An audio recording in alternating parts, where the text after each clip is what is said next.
Саламатсыздар ма? Еліміздің президенті Қасым-Жомарт Тоқаев мырза, маған мен сізден көмек сұраймын. Өте маңызды шаруамен сізге хабарласып отырмын. Осы елді алып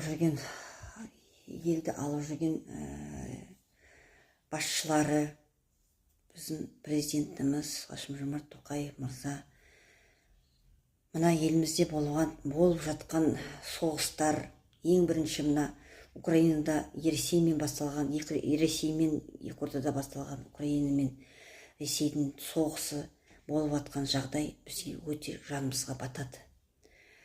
Ресейде біздің тумаларымыз, бауырларымыз бар, тумамыз бар, шешем бар, нағашыларым бар. Солардың жағдайы өте нашар болып жатыр қазіргі таңда. Менің інім Бисалиев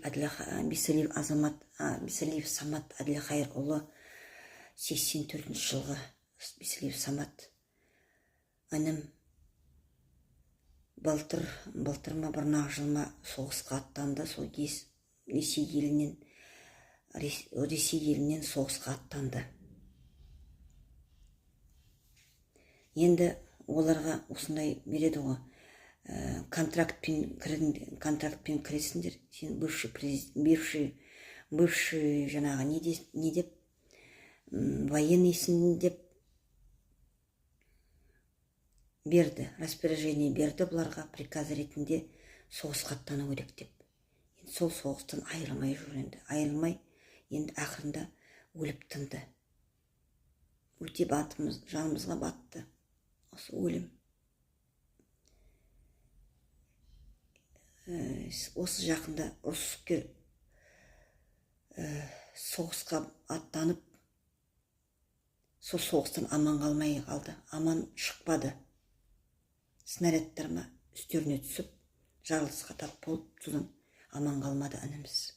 Елге оралмады. Артында семьясы қалды, 3 баласы қалды. Бірақ ол осыны сезіп, былтыр Қазақстанға келіп, өз туған жері Қазақстан еді. Не өзім Қазақстанда тұрам, Орал облысын тумасымын. Енді артында семьясы Қазақстанға оралды, семьясын осы жаққа орналастырды, үй сатып алды, жер сатып, үй салып, семьясын осында әкеліп сөйтіп кетті.